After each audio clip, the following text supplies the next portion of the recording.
The early morning sun had barely risen when Maya Jackson stepped off the employee shuttle bus at Morrison International Airport.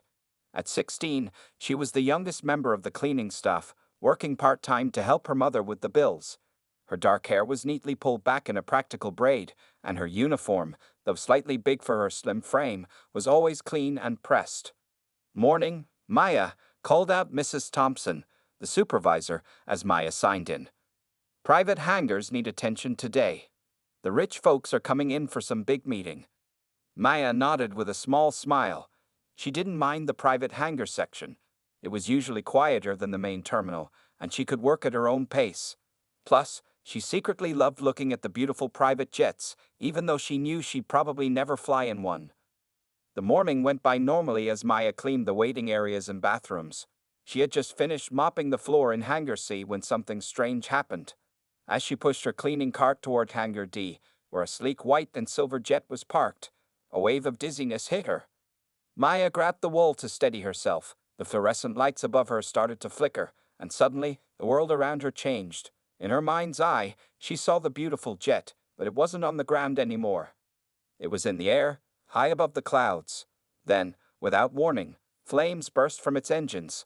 The plane began to spiral downward, trailing black smoke against the blue sky. She could feel the heat of the flames, smell the burning fuel, and hear the terrifying sound of metal tearing apart. Most disturbing of all, she could sense the panic of the people inside.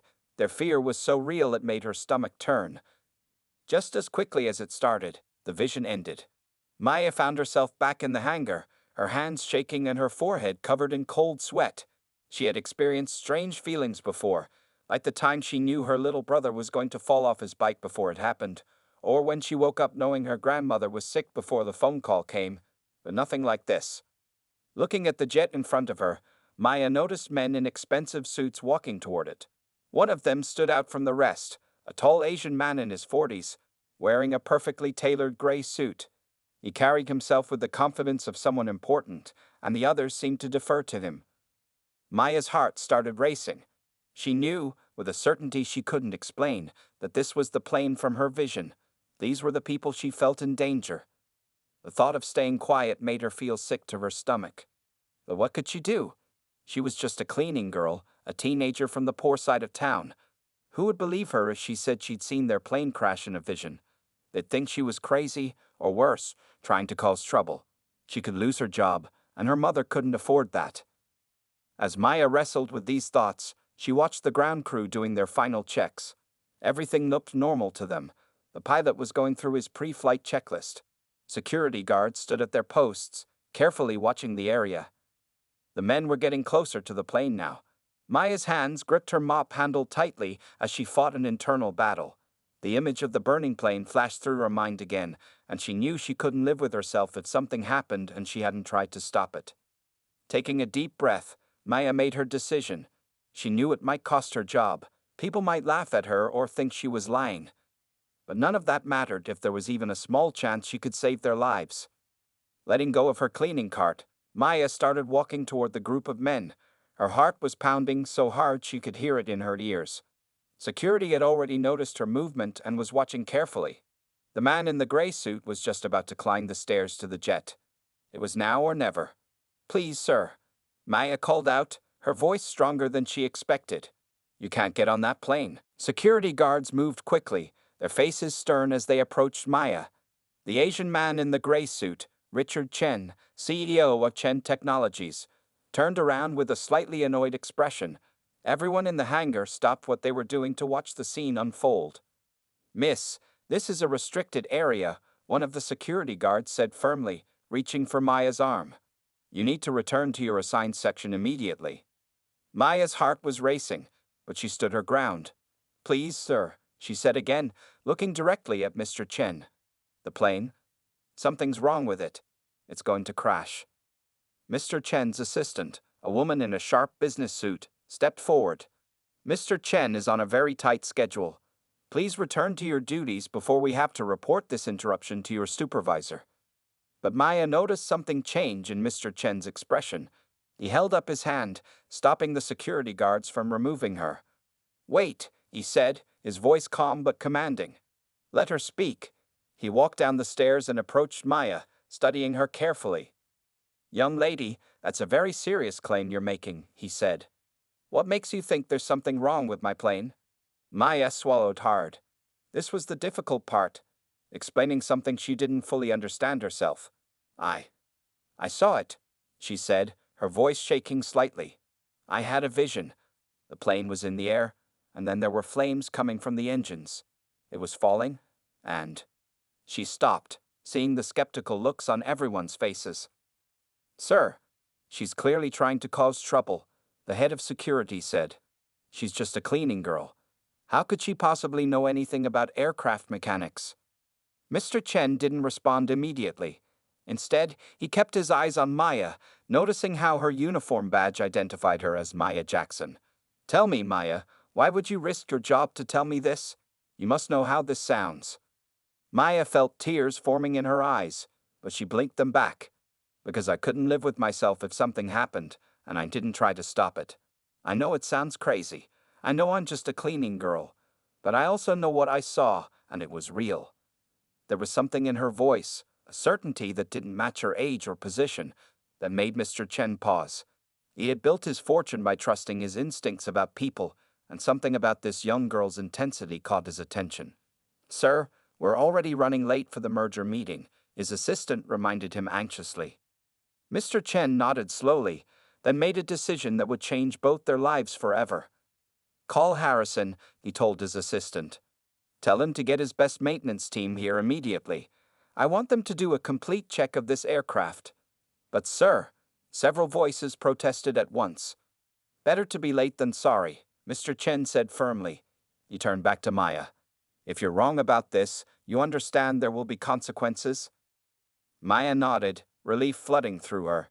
"Yes, sir, I understand." The next 30 minutes were the longest of Maya's life. She stood to the side, watched by security as Harrison's maintenance team went over every inch of the plane. Mr. Chen's other executives paced impatiently, checking their watches and making phone calls. Then suddenly, there was a shout from under the plane. The chief mechanic crawled out, his face pale. He rushed over to Mr. Chen and spoke in a low, urgent voice. Maya couldn't hear what he was saying, but she saw Mr. Chen's face change from skepticism to shock. Mr. Chen walked over to where Maya stood. The whole hangar had gone quiet. He looked at her with new eyes, not as a cleaning girl anymore, but as someone who had just saved his life. "The fuel line was tampered with," he said quietly. "It would have caused the engines to fail mid-flight."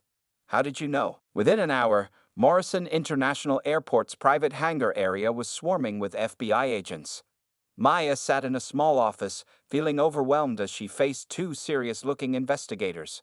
The female agent, Agent Sarah Torres, offered her a cup of water while her partner, Agent Mike Davis, prepared to take her statement. "Miss Jackson, we need you to tell us everything," Agent Torres said kindly. "How did you know about the sabotage?" Maya's hands shook slightly as she held the paper cup. "I know it sounds impossible," she began, "but I had a vision.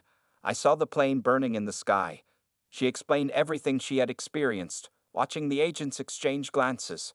Meanwhile, in another room, Mr. Chen was having his own intense conversation with other FBI agents.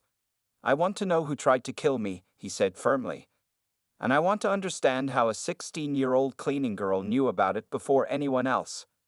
Back in the security office, Mrs. Thompson, Maya's supervisor, was showing the investigators the morning's security footage.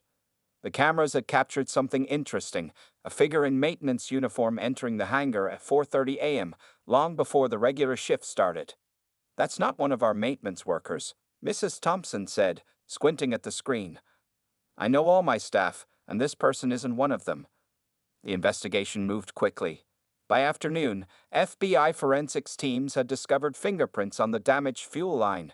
They also found small traces of a sophisticated explosive device that would have activated at high altitude. Maya's mother, Patricia Jackson, rushed to the airport after receiving a call about her daughter. She burst into the office where Maya was still being questioned. "What's going on? Is my daughter in trouble?" "Quite the opposite, Mrs. Jackson," Mr. Chen said, entering the room behind her.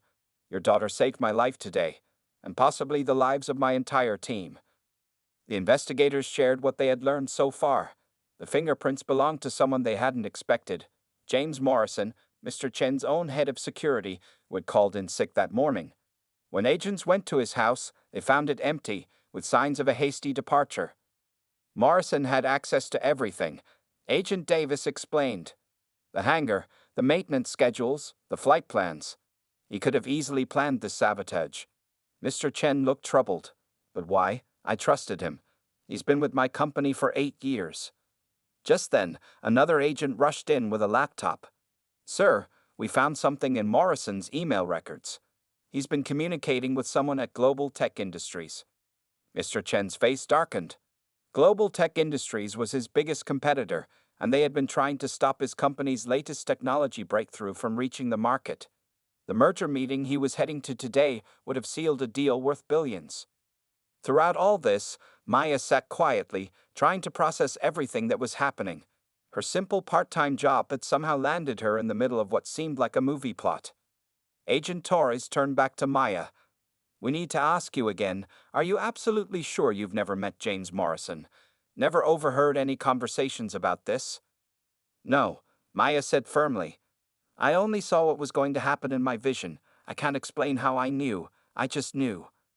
Mr. Chen, who had been listening carefully, spoke up. I believe her. Everyone turned to look at him in surprise. I built my fortune on recognizing patterns and trusting my instincts. There's something special about this young woman's ability. Something that can't be explained by our normal understanding of the world. The FBI agents looked skeptical but continued their investigation. As the afternoon wore on, more evidence emerged linking Morrison to Global Tech Industries.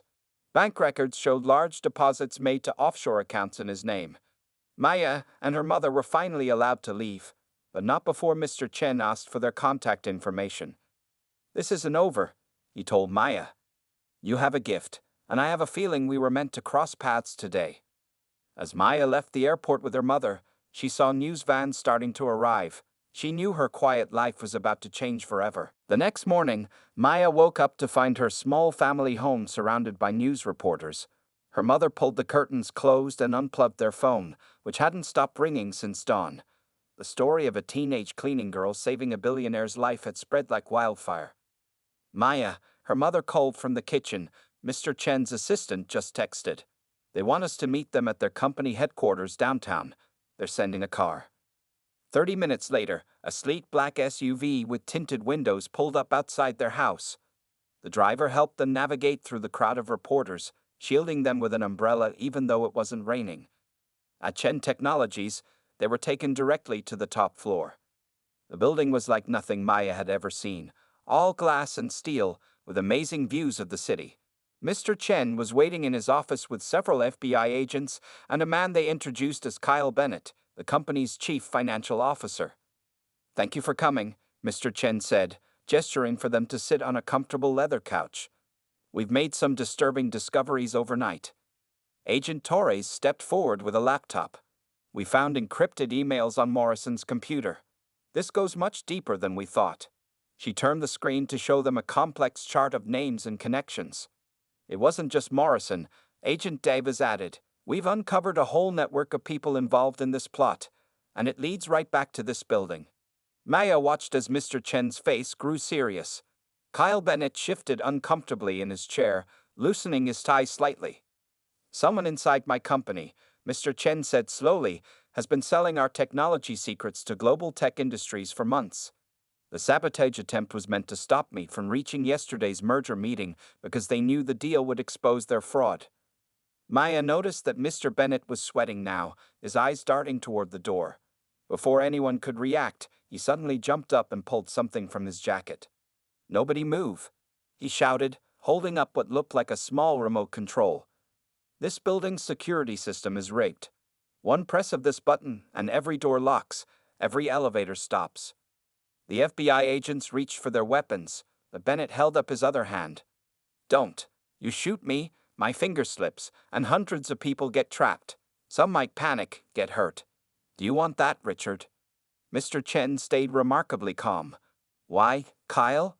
We've worked together for 12 years. Why? Because you never saw my true value. Bennett's hand shook as he spoke. I made this company what it is, I handled all the real work while you played visionary genius. And what did I get? A salary while you made billions. Maya felt something familiar, the same strange feeling she'd had at the airport. The world seemed to blur slightly around the edges. In her mind, she saw Bennett pressing the button, but instead of the doors locking, nothing happened. She saw the confusion on his face, the moment of distraction. Without thinking, Maya spoke up. The system isn't connected anymore. Everyone turned to look at her. Bennett laughed nervously. What did you say? I can see it, Maya said confidently. When you press that button, nothing will happen. They already disconnected everything. Agent Torrey smiled slightly. She's right, Mr. Bennett. Did you really think we wouldn't secure the building before bringing you in? We've known about your involvement since midnight.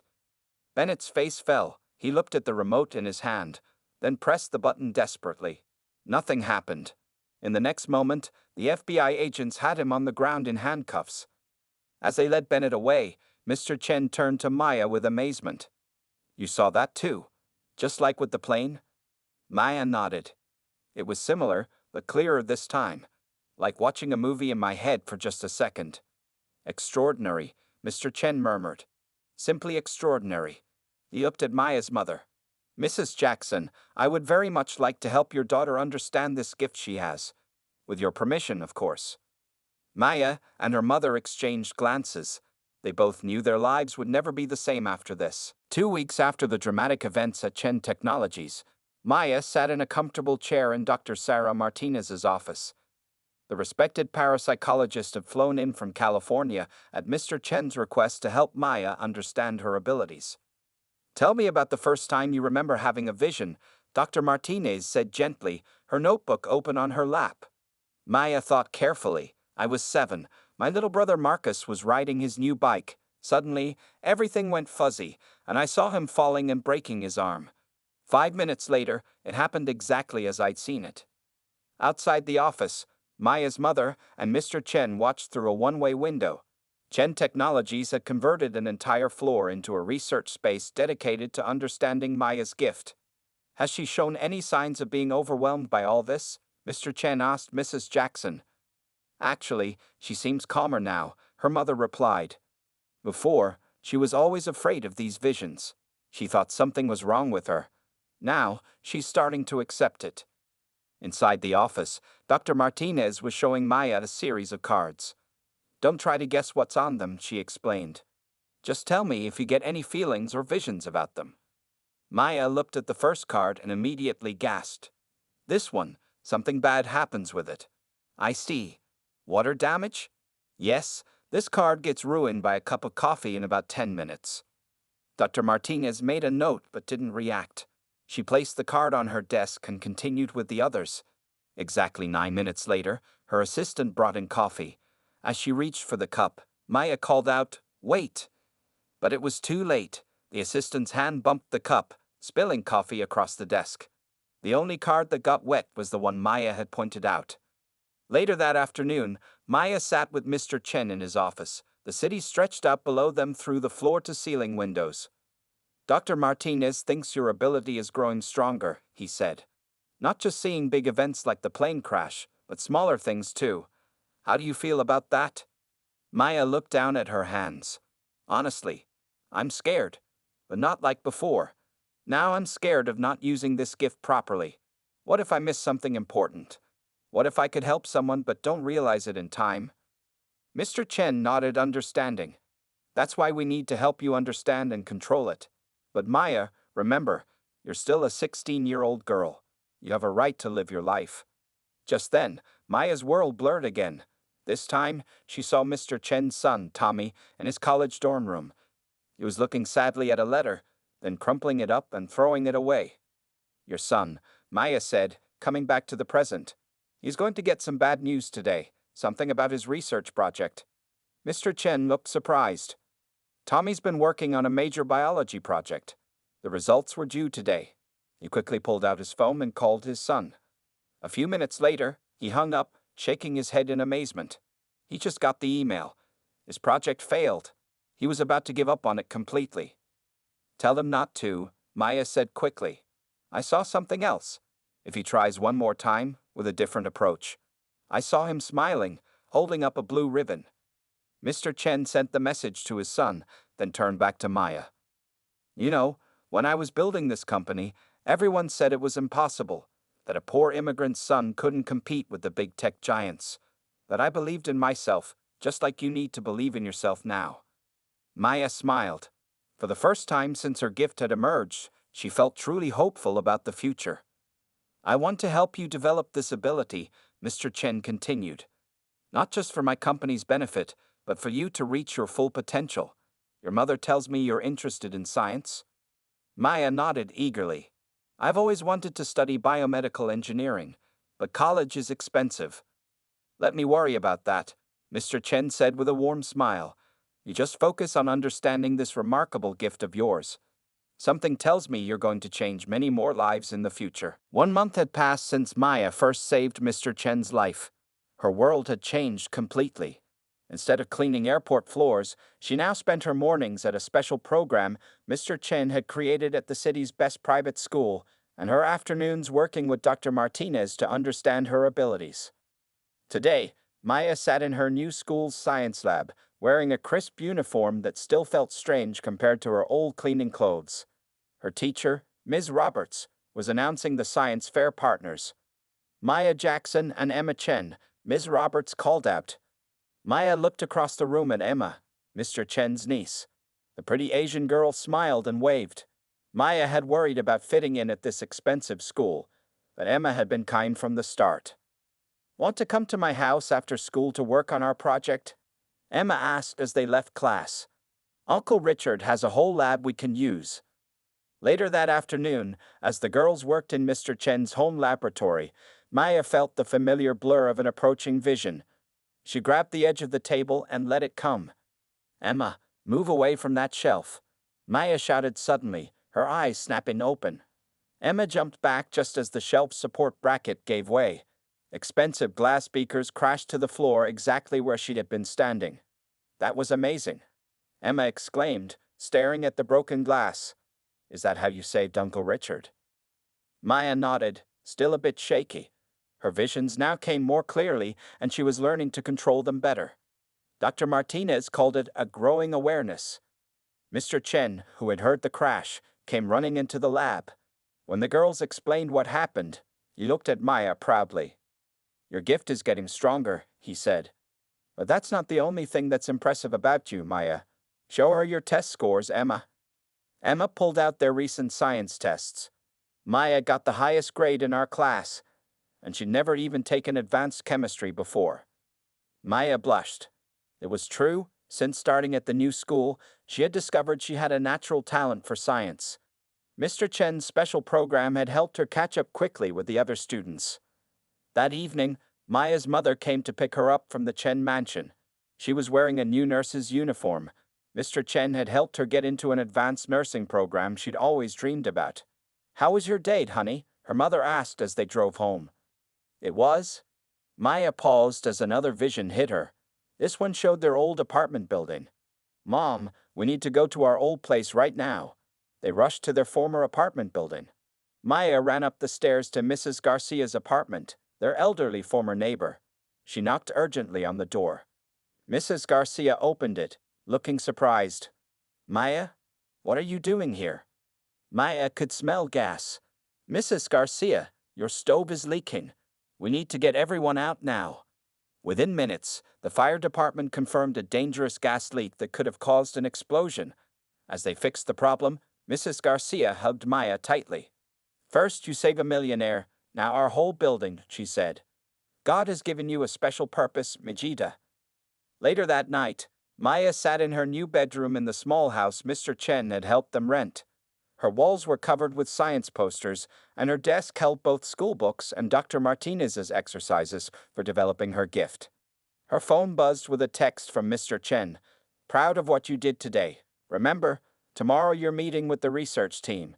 Your insights about precognitive abilities could help develop early warning systems for accidents. Maya smiled, thinking about how much her life had changed. From a cleaning girl afraid of her strange visions, she had transformed into someone who could help others. Her gift wasn't a curse anymore. It was leading her toward a future she never could have imagined. She looked at her reflection in the window. The same Maya looked back at her, but with new confidence in her eyes. She was no longer just the girl who warned a millionaire. She was becoming the person she was meant to be. Maya's grandmother sat in Dr. Martinez's office, her hands folded neatly in her lap. She had flown in from Georgia after Maya's mother finally told her about everything that had happened. "So, Grandma Rose," Dr. Martinez said gently, "when did you first notice you had the gift?" Maya, sitting next to her grandmother, turned in surprise. "Grandma, you too?" Rose Jackson smiled softly. "I was beginning to wonder when you'd discover it. In our family, it always shows up around 16 years old." Mr. Chen, who had been quietly observing, leaned forward. "Mrs. Jackson, are you saying this ability runs in your family?" Through the women, Rose explained. "My grandmother had it, I have it, and now Maya has it. We've always called it the knowing." Maya's mother looked shocked. "Mom, why didn't you ever tell me?" "It skips generations, dear," Rose said. "Since you didn't show signs of it, I thought maybe the gift had ended with me. When you called about Maya's plain vision, I knew it had passed to her." Dr. Martinez was taking notes quickly. "Mrs. Jackson, could you tell us more about how your gift worked?" Rose described how she had used her gift throughout her life, warning neighbors about storms before weather reports existed, helping find lost children, even preventing a school bus accident once. "But I never had a chance to develop it like Maya is doing," she said. "In my time, a black woman claiming to see the future? That would have caused nothing but trouble." Maya reached over and held her grandmother's hand. So many things made sense now: why her grandmother always seemed to know when someone was coming to visit, how she had prevented so many accidents over the years. Mr. Chen spoke up. "Mrs. Jackson, would you be willing to work with our research team? Your experience could be invaluable in helping Maya understand her gift." "That's why I'm here," Rose smiled. "I want Maya to have what I never did, the chance to use this gift openly and proudly." Later that afternoon, Maya and her grandmother sat in the Chen Technologies research lab. Scientists were running tests on both of them, measuring their brain activity during visions. "The patterns are identical," one researcher said excitedly. "Both show unusual activity in the temporal lobe just before prediction." Maya turned to her grandmother. "How do you handle it when you can't stop something bad from happening?" Rose's face grew serious. "That's the hardest part, child. The gift shows us what might happen, but we can't save everyone. We have to learn to accept that and focus on the ones we can help." Just then, Maya had another vision. She saw her grandmother's old house in Georgia, with its big front porch and flower garden. In the vision, a young Rose sat on the porch steps, crying after a vision. "Grandma," Maya said slowly, "I just saw you as a teenager. You had a vision about your best friend's brother, but you wouldn't listen to your warning." Rose's eyes widened. "Jimmy Watson, you didn't believe me when I said his brakes would fail. That was the day I decided to keep my gift hidden." "But look at us now," Maya said. "Working with scientists, helping people openly. Things have changed." Mr. Chen entered the lab with Dr. Martinez. "The genetic testing results are fascinating," he said. "We've identified a unique genetic marker present in both Maya and Mrs. Jackson." "What does this mean?" Maya's mother asked. "It means we can better understand how this gift works," Dr. Martinez explained. "And maybe find others who have it but are afraid to come forward." Rose squeezed Maya's hand. "See, child? You're not just helping yourself, you're helping everyone like us." Maya felt tears in her eyes as she hugged her grandmother. Finally, she understood that her gift wasn't random or strange. It was a precious family legacy, passed down through generations of strong women. "We're going to help a lot of people, Grandma," she said. Together. 5 years had passed since that fateful day at Morrison International Airport. Maya, now 21, stood on the stage at Chen Technologies' main auditorium, preparing to give a presentation that would change many lives. "Ladies and gentlemen," Mr. Chen announced to the packed room, "I present to you Maya Jackson, head of our Predictive Safety Division and recent MIT graduate." Maya looked out at the audience. Her mother and grandmother sat in the front row, both beaming with pride. Emma Chen, now her best friend and research partner, gave her a thumbs up from the side of the stage. "5 years ago, I was a cleaning girl with a gift I didn't understand," Maya began. "Today, I stand before you to present the Vision Alert System, technology that combines human precognitive abilities with artificial intelligence to prevent accidents before they happen. She clicked a button, and the large screen behind her showed their results. Over the past 3 years, their pilot program had prevented 37 major accidents, saved hundreds of lives, and stopped millions of dollars in damage. We found 12 other people with gifts similar to mine, Maya continued. Working together, we've learned to strengthen our abilities and use them more effectively than ever before. In the audience, Dr. Martinez nodded approvingly. She had helped develop the training program that taught people with the gift how to control and focus their visions. But the most exciting part, Maya said, is our new scholarship program. She gestured to a group of teenage girls sitting together. These young women all have the precognitive gene we discovered. Through the Chen Foundation, they'll receive full college scholarships and training to develop their gifts. Mr. Chen stood up. And that's not all. Maya, would you like to share our biggest news? Maya smiled broadly. The FDA has just approved our early warning medical system for testing in hospitals. This system, which combines our predictive abilities with medical monitoring equipment, can warn doctors about upcoming complications before they happen.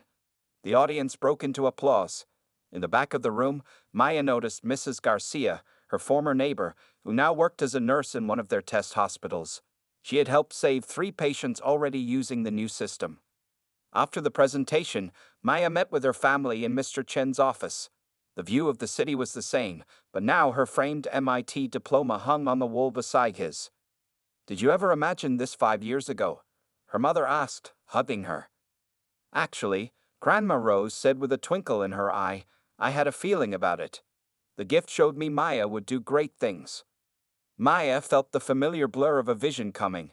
These days, she welcomed them calmly, having learned to control and understand them. In the vision, she saw a young girl in a hospital bed, doctors rushing around her. Then she saw herself and her team using their system to save the girl's life. Coming back to the present, she quickly made some notes on her tablet. Emma, recognizing the look on her face, was already pulling up their hospital monitoring system. Another vision? Mr. Chen asked. Yes, Maya nodded. We'll be needed at Children's Hospital tomorrow morning. Room 304. I'll alert the medical team, Emma said, typing quickly. Maya looked around at her family, her friends, and her mentor. From a scared teenager cleaning airport floors, she had grown into a confident young woman using her gift to help others. The Chen Foundation now had centers in 3 cities, helping people with similar gifts come forward and develop their abilities. You know what I love most? Maya said, that we're not hiding anymore. People with these gifts don't have to be afraid or ashamed. We can use our abilities openly to make the world better. Mr. Chen put a hand on her shoulder. And it all started because a brave young girl decided to warn a stranger about a sabotaged plane. Maya smiled, remembering that terrifying morning that had changed everything. No, she said, it started generations ago, with women like my grandmother, who kept this gift alive even when they had to hide it. I'm just continuing their legacy. As the sun set over the city, Maya felt completely at peace. Her gift wasn't just her own anymore. It was part of something bigger, something that would help people for generations to come. The scared cleaning girl who had once feared her visions had become exactly who she was meant to be.